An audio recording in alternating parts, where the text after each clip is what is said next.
In the last class, we started Java 8 new features and we covered functional interface, default and static methods, and little bit lambda expressions. And I just give a glance of the streaming API. Okay, so let's cover more things.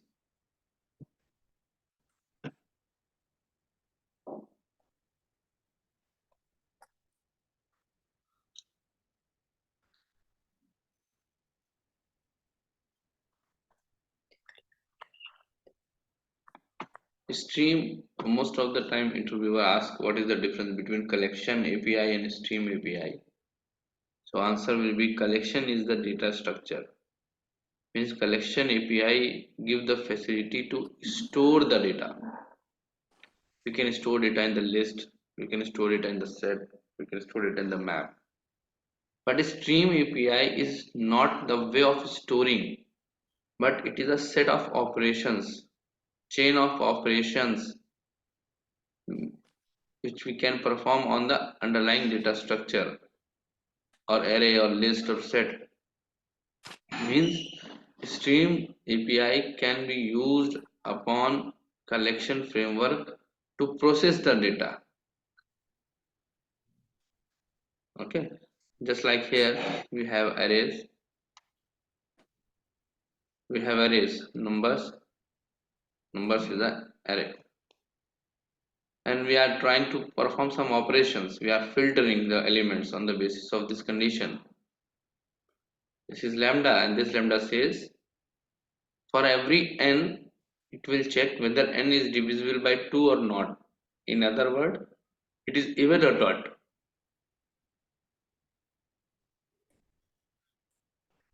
For map, again map, what map will do? For every n it will convert into n, and for each means for every n I will print it. After filtering, whatever the result we get, it will be squared, and after the squaring it will be printed. It's very easy, you can see. So let's try to make some more changes.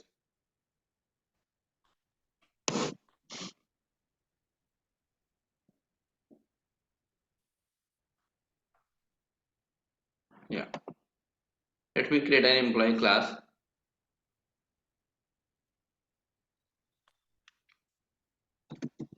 Employee class.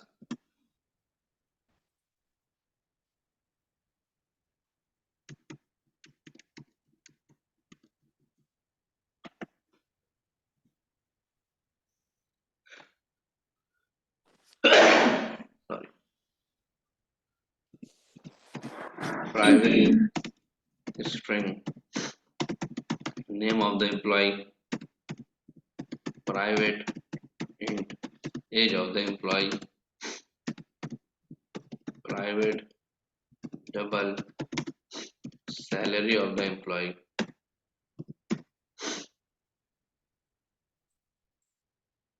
So I have an employee class which have 3 properties, and I declared as a private variables.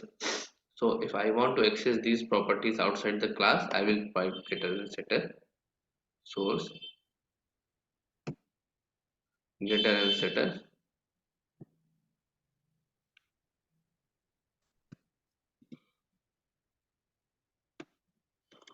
Yes, this is the employee, and it's my habit and it's a good thing to provide a toString method of the employee class.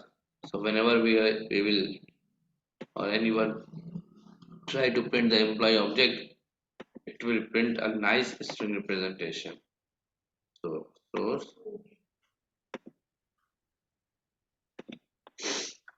yeah, toString representation. Okay.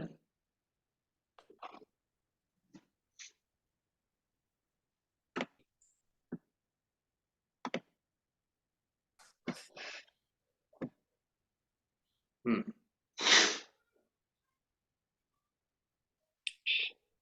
So What next? I'm going to create new test4 class, test4 class. In this I will create a main method,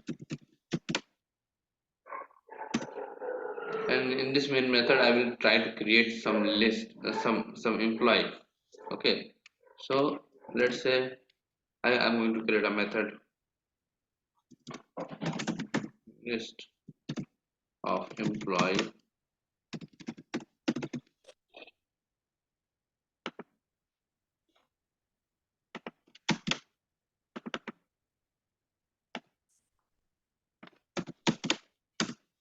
employee emp list equal to get all employee.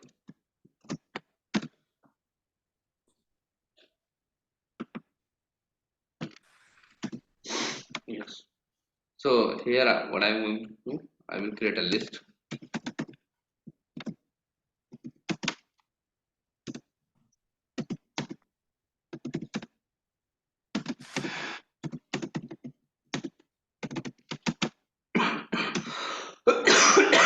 A list employees. But I will create few employee options here and I will pass into the list. So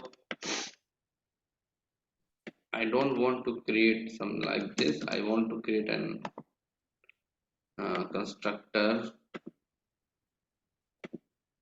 yes, and also a default constructor. Yes. What is the benefit? I will create employees in one line. E1 equal to new,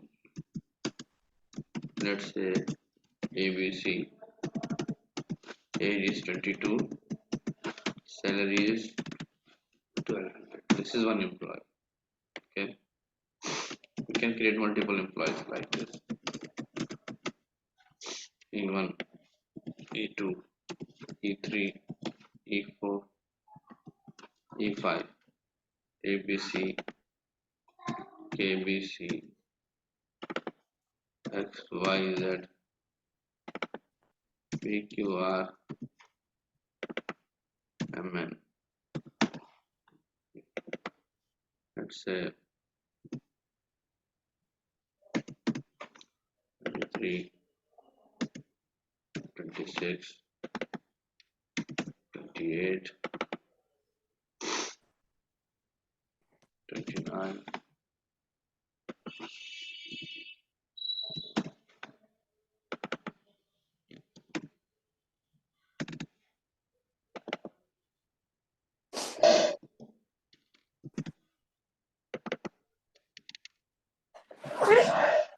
Yeah, you can see this. I will create 5 employees and I will add into the list employees dot add E1. Okay,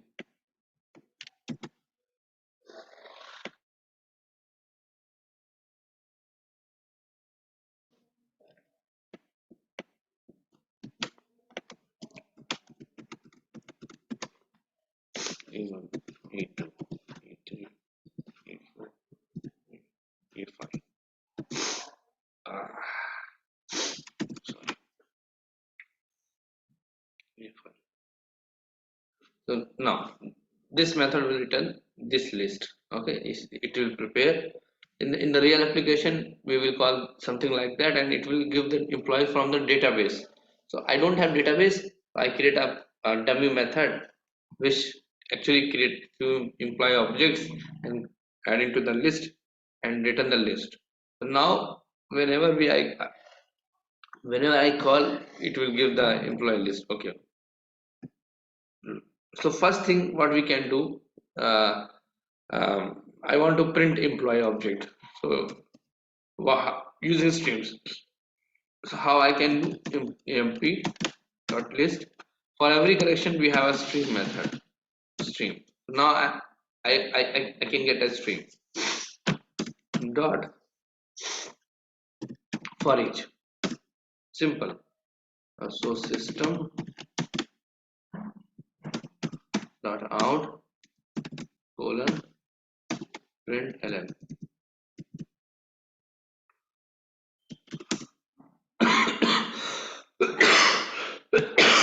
Yeah,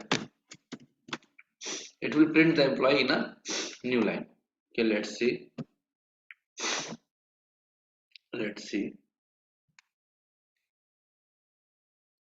Wow, it will print employee in a new line. But you can ask, no, I don't want to print whole employee, but I want to print the name of the employee. How to print the name of employee? For this I will change little bit.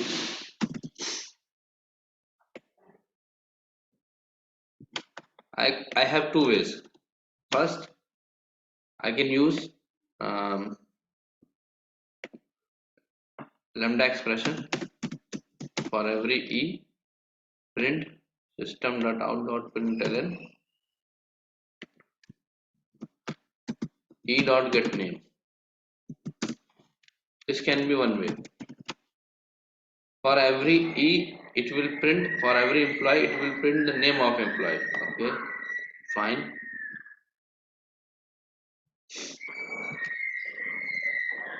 Yeah, it will print only the name of the employee. But again, it's not a good idea to do this thing, although we can do, but still the idea, if you want to do something, you have to do something like that. No, you write this thing,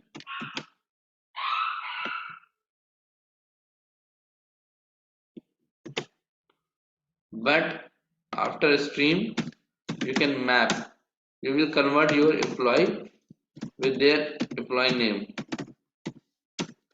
So now after this map, everything will be name string.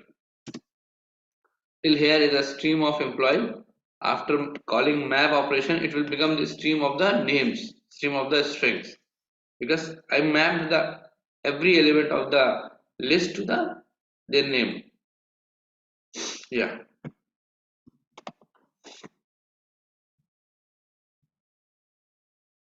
getting?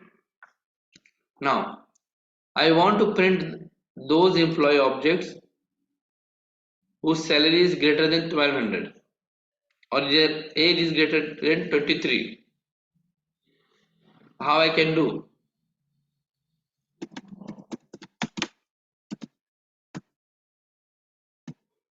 It's very easy. Filter. In filter I will check if get.age is greater than 23, then I will print the employee object. Let's say it will only print those employees whose age is greater than 23. Yes or no?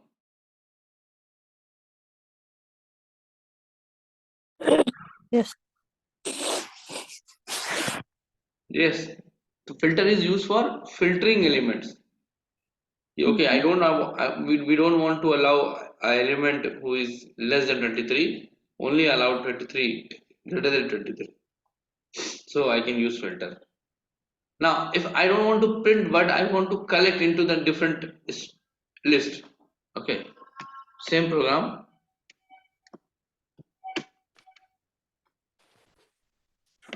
Instead of for each, we can collect collectors dot to list. I can convert into the list,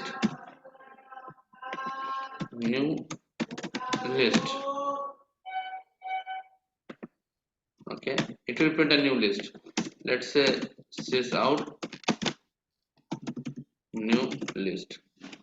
You can see it will give the another list, but the list will contain only those employee objects who have age greater than 23.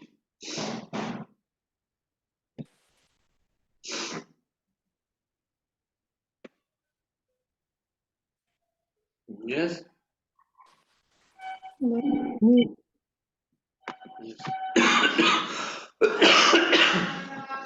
in the collectors you can see there are lots of methods, tons of methods.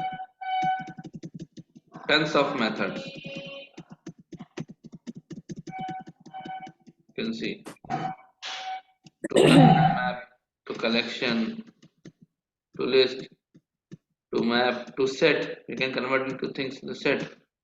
Unmodifiable list, unmodifiable map, unmodifiable set, something like that. Tons of methods. So after performing the things, we can collect into a different list or different set on the basis of reading. So here we can see there are two type of operations. One is terminal operation and one is non-terminal operation. Means filter. Filter is a non-terminal operation because it will work on a stream and produce a stream. It will give a stream. But collect, for each, these are terminal operation. It will end the stream and its return type will not be stream. You can see collect methods return type something but not a stream. For each return type something but not a stream. But when we come to the filter something stream, map stream. So interviewer asks what is the difference between terminal operation and non-terminal operation. So non-terminal operation always process the data and produce the stream. It will give the stream object as a return type. But non-terminal operation, but the terminal operation will always produce some results but not an stream. It will terminate the stream. Okay. Okay. Okay. Yes. Stream is like a list of the thing, right? List of the Stream is a you can say sequence of operations we can perform. You can see we have employee list. I will create a stream, then I will filter, then I will map, then I will do this thing, then I will do this thing, then I will do this thing. Let's say I want to I want to filter, then I want to map. Okay, this is the employee list, but I want to store the name of the list. Okay. Just a minute. Same thing I'm trying to do.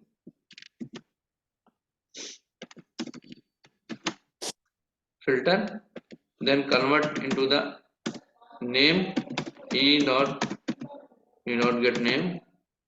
It will convert into the name, and then I want to sort. Yeah, you can see.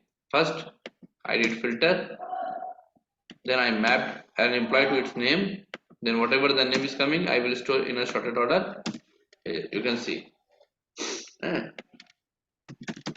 Filtered.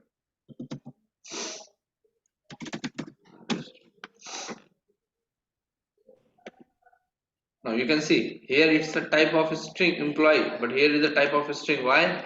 Because I mapped this thing into their name. And sys out filtered list. Right click, run as. See the last one. PQXYZ. The only names whose whose age is greater than 23 and in ascending order. Sorting order. Yes. Yeah. You can see these are non-terminal operation, intermediate operations. Because filtering do something and pass the string. Map do something and pass the string. Sorted do something and pass the string. But collect will do something but not create the string, but something else. In this case, it will create a list. It will terminate the stream and produce a list. Okay. And streams are lazy until terminal operation will not execute. No intermediate operation will execute.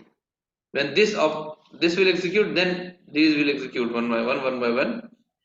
Okay, list are lazy. So this is something about the streaming API, and definitely there are lots of things. Okay, we will cover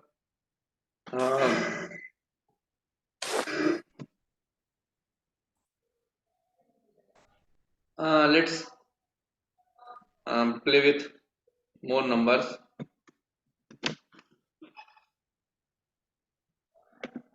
Suppose I have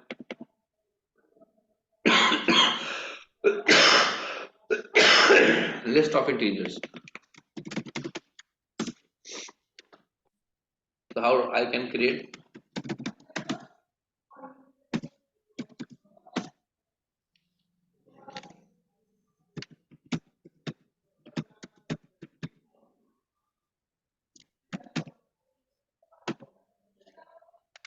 Okay.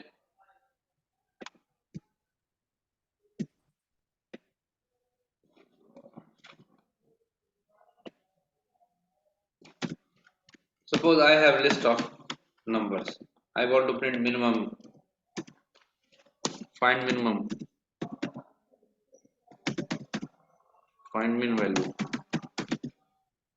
How to find min value? Using a list, using Java 8.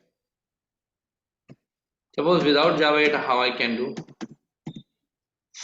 Without Java 8, I will create int min equal to, अब 0 लेंगे, that's not a good idea because might be the list contain negative values. So always I will choose min value as a integer dot maximum value, and I will tell the loop for int I equal to 0, I less than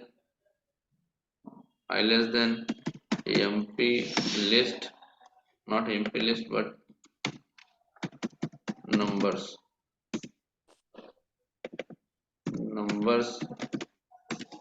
dot size or I plus plus. Every time it will give a number, and if say int x equal to numbers dot get, by passing index I will get the element. If x is less than minimum value, then x is assigned, sorry, the minimum is assigned by the x. So sys out min value is equal to the min. Yeah, something like that. I should write this. Right click, run. You can say the minimum value in this array is 1. Yes? Yes or no? Same thing for the maximum. Same thing for the maximum.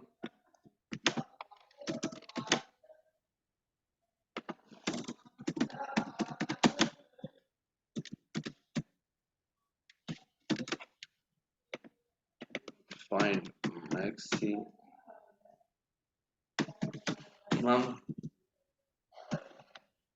I will use max variable.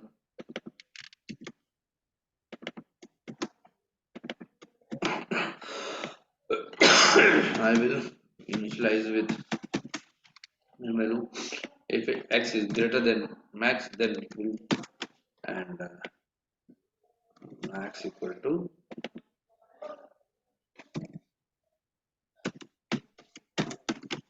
right click, and 9. Okay, it's working fine without any problem. But I want to do same in the Java 8 way. So how I can do? Comment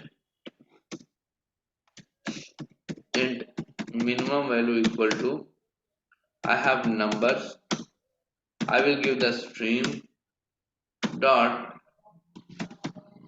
min value. Okay, but I have to pass the comparator, so I cannot. So what I will do, I will convert this into int stream, map to int, because once I get the map int, I can do everything.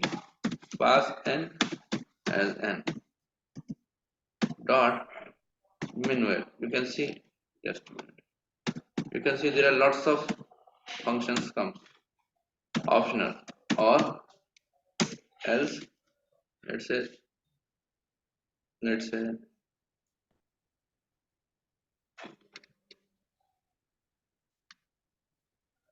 or else throw, actually throw.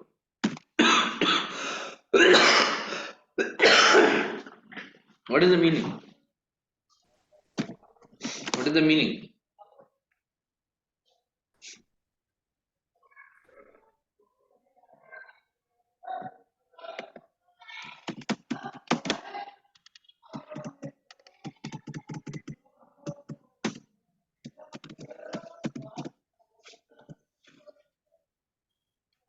Hmm,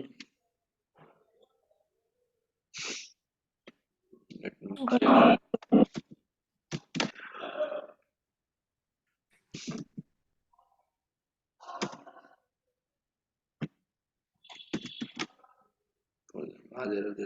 check.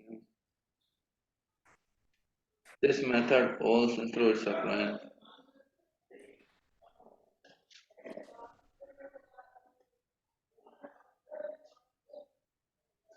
Mhm.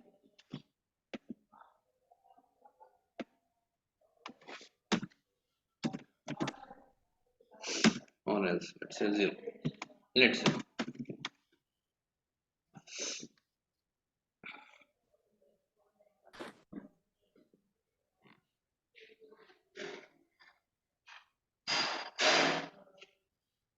yes. So what I did, I want to call minimum function. That's why I convert my stream into the int stream. Okay. Otherwise, it will return the 0. Same thing here. Same thing. No need to write this many code. Max equal to max. Yeah. Same answer. Wow. If you want to find the sum,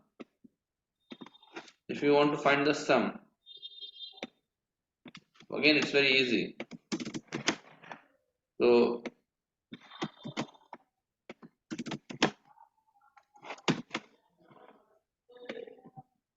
sum.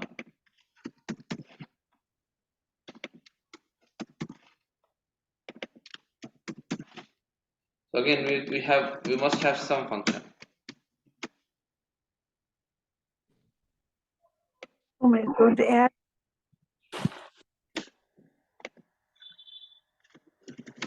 Sum 30. Average. You can do whatever. There are lots of things come here. You can see sum, average, count, how many distinct element, so many things. If we are trying to search, find any, lots of things. Okay. So in short, or in an easy thing, strings are the different way to process the underlying collection, whether it's array or list or set.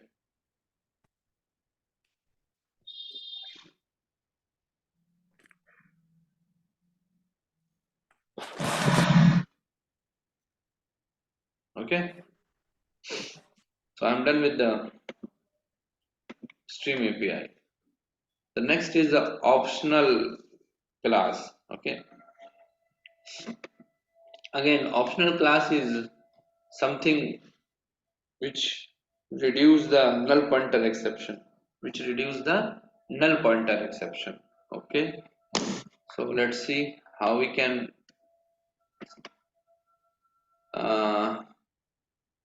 Okay. Let me create a new package. P4.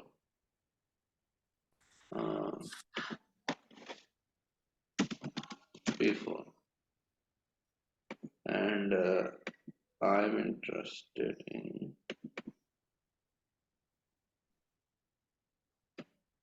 this method also.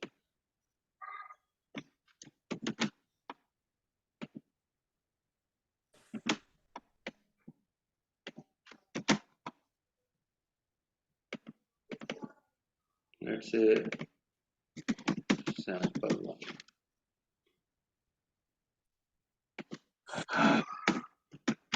Suppose we have list of employee.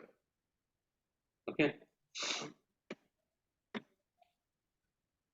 and let's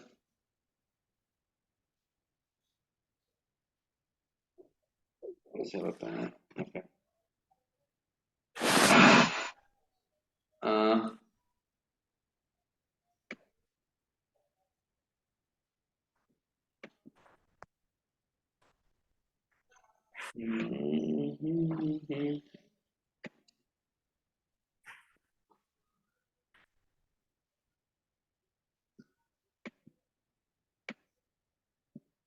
and one more method, um, private static and employee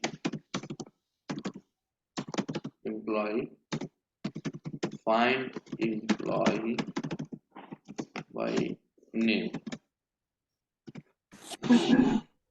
string name. So is what you will do first, you will call this get employee methods,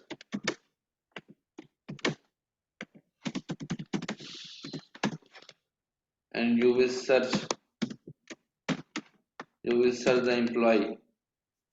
So initially you can assume employee emp equal to null. There is no employee, you are assuming. But what you will do, for every employees,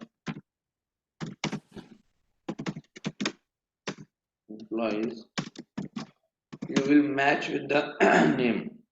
If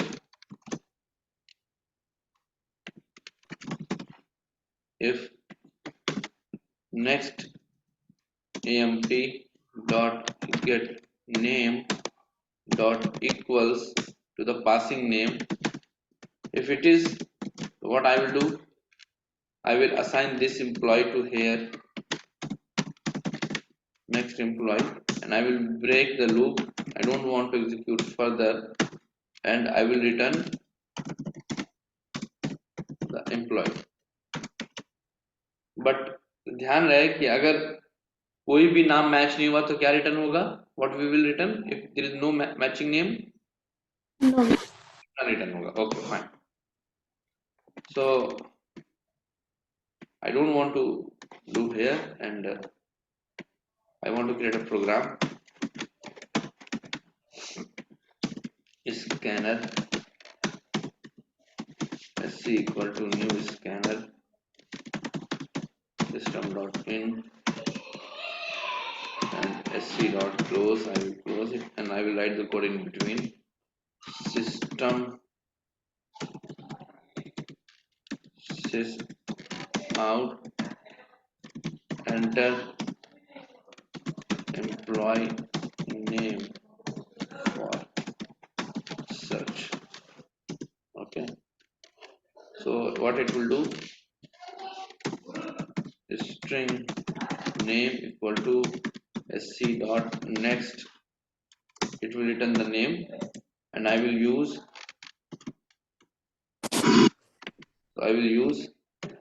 find employee method by passing this name, whatever the name user entered, and I am assuming I will give the employee object. Okay, and I want to print the salary, sys employee dot get salary. Okay, means I want to find the name, and I want to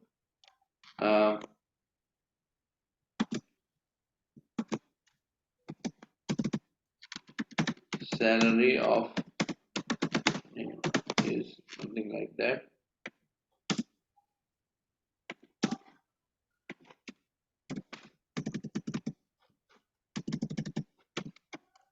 Wow. So let's see. I'm trying to run this program. Enter employee name for search. So I want to print XYZ. Yeah. Salary of XYZ is 1700. Let's see. Yes, 1700. Wow. Let's see for PQR. I'm going to run this application. The name is PQR. Employee name is PQR. Then the salary of PQR is 1350. Wow. Very good. But let me run this application one more time with my name. Musa. Oh, exception. Null pointer exception. Why? Because when it's trying to find Musa, what do you think? Musa is available or not? There is no Musa on the. No, there is no employee with name Musa. So when it will try to search and in the last it will return null. It will return, if Musa is not found, what it will return? It will return null because there is no employee of the name Musa. Okay. Okay, this line never execute. Okay, so it is return null. Null is Okay, like no, null empty is or absence of value. right. So it will return the null in this case. And you cannot call dot operator on the null. If you use dot operator on the null, you will get the null pointer exception. You cannot call dot operator on the null value. It will give null pointer exception. And it's very common scenario in Java word. It's very common scenario in Java word. Null Null pointer pointer exception. So every time I have to check if employee is not equal to null,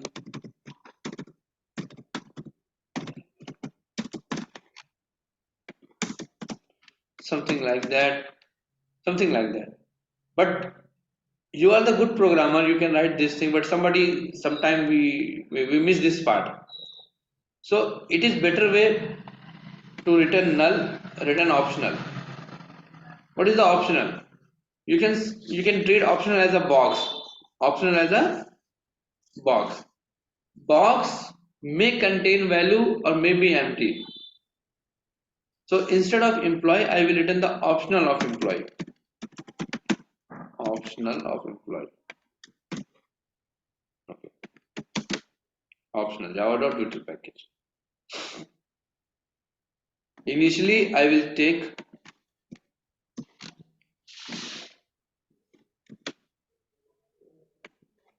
here. I will write if employee is equal to null,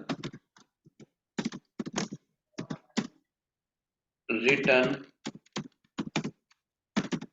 optional dot empty खाली. Else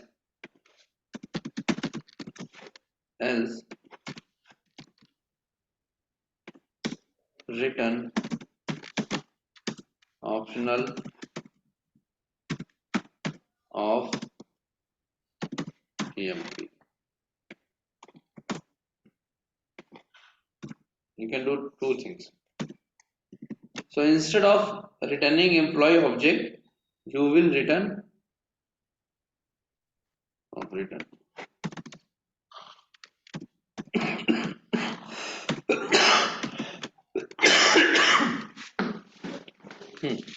Now the scenario is changed. You are not returning employee, but the optional of the employee. Optional means a box, and this box may contain some value, some employee object, one employee object or not. So what is the benefit? The benefit is that we will never get null pointer exception. Why? Because it's optional. And in the optional we have to check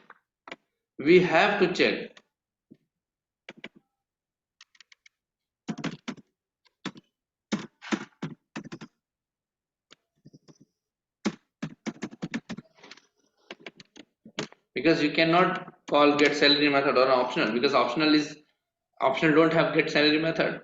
So you will check first if is present. If value is present, then you will get the employee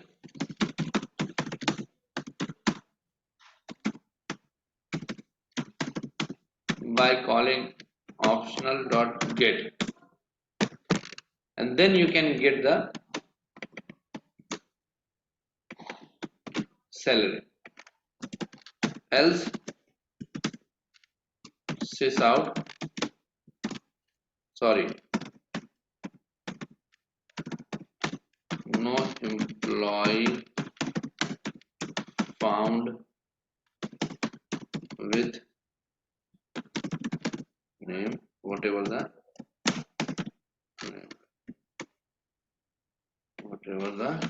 name, let's run this application. You will never get null pointer exception. Right click, ABC, wow,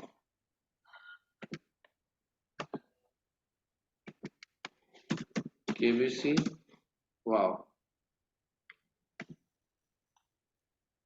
Geeta, sorry, no employee name, means it will not give any null pointer exception.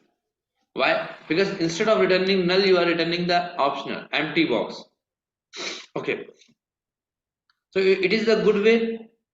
Okay, so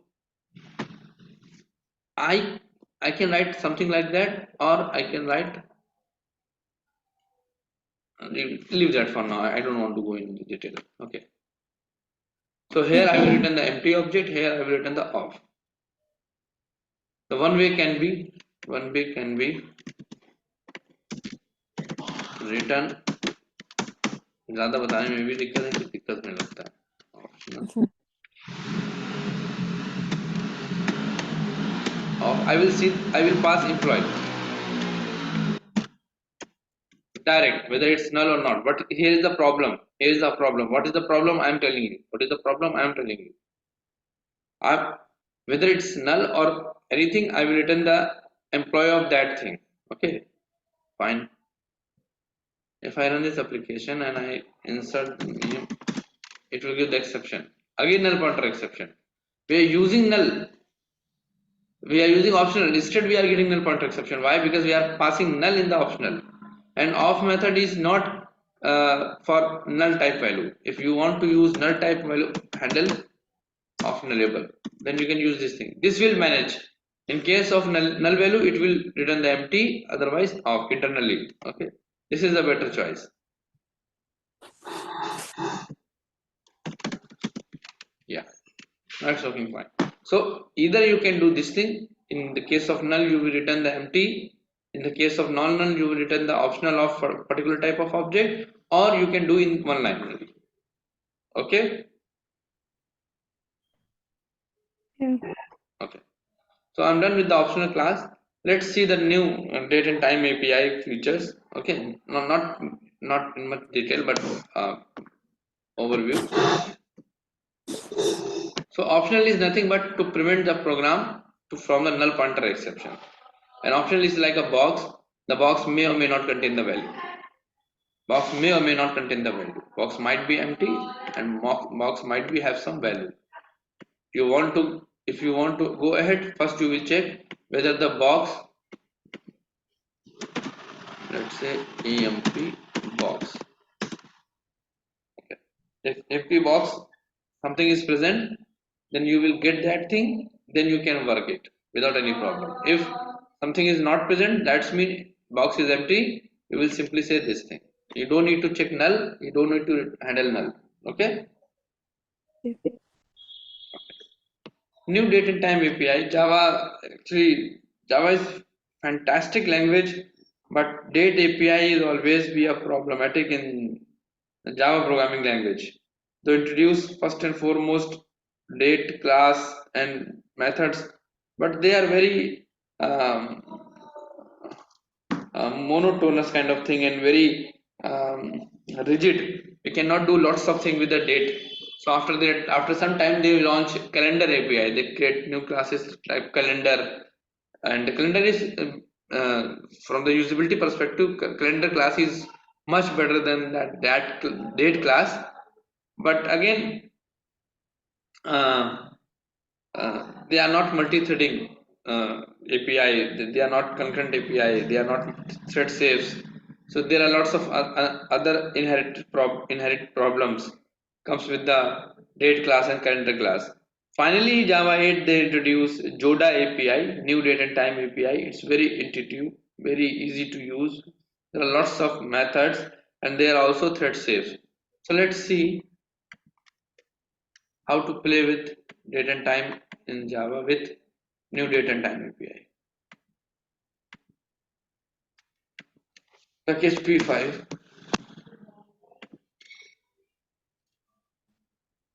demo 1.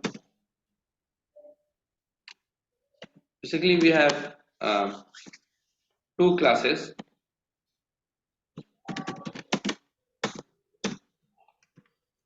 One is local date. Local date equal to new, not new but local date dot now. It will print the current time of my system. Let's say sys out local date, or you can say now.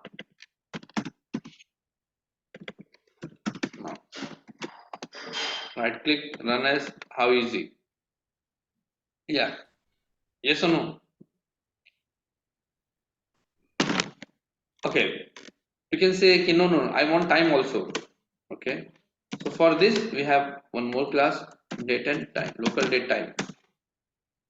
Local date time. Now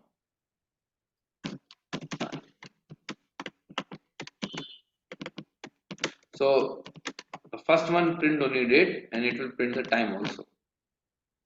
Yes, date it's 8:29:46 something like that. Okay, but this is the time in my zone. It's a India time. Okay, but I want to print that CST timing. You know, I want to print CST timing. So how I can do it? I don't want what's the time in your area. What's your time zone? CST or EST? CST. CST. So let's say I will create zonal date and time. Okay. Now time in CST equal to zonal date time dot now. Just 1 minute. Just 1 minute.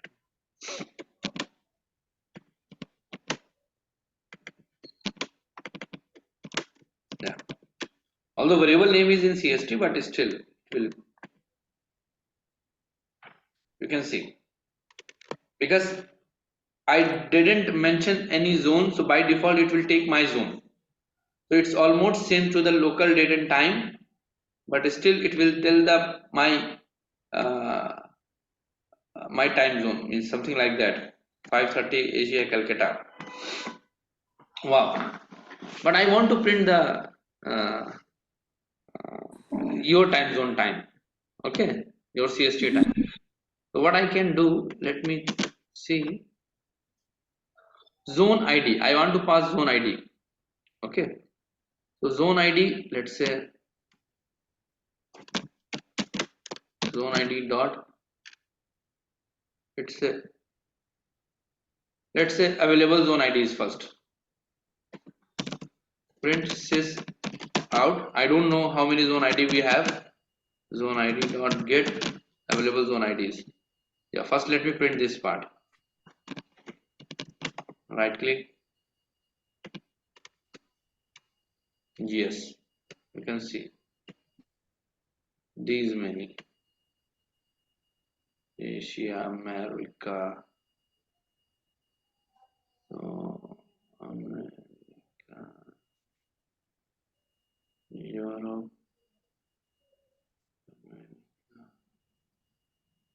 What's your area name? Illinois. Huh?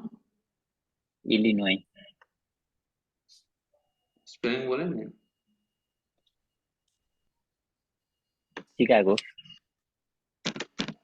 Chicago. Yeah, America, Chicago. Yes. Huh? Hmm. Yes. Let's see. Now zone ID dot of America, Chicago. Huh? Yeah. Yes. Now see the time. Now see the time. The local, this local will tell my time according to my machine, but in the my machine I can find your time. It's 9 p.m. 3 minute 34 second, and there is a 14 December. Yes or no? Yes. How cool! I can create a watch in using a Java app which tells me time inside the in the Indian time as well as Chicago time. Yesterday. Is it nice or not? Very nice. Yes. Very nice. Yes. So this is the power of the date and time API. Not only this part, we can add time, we can add month, we can add. Suppose I want to find after 5 days, what will be the day, what will be the month, what will be the year. Everything we can do. We can minus the things, we can add the things. Lots of things we can do with the new date and time API. Getting? So I'm done. Okay, let's stop the recording.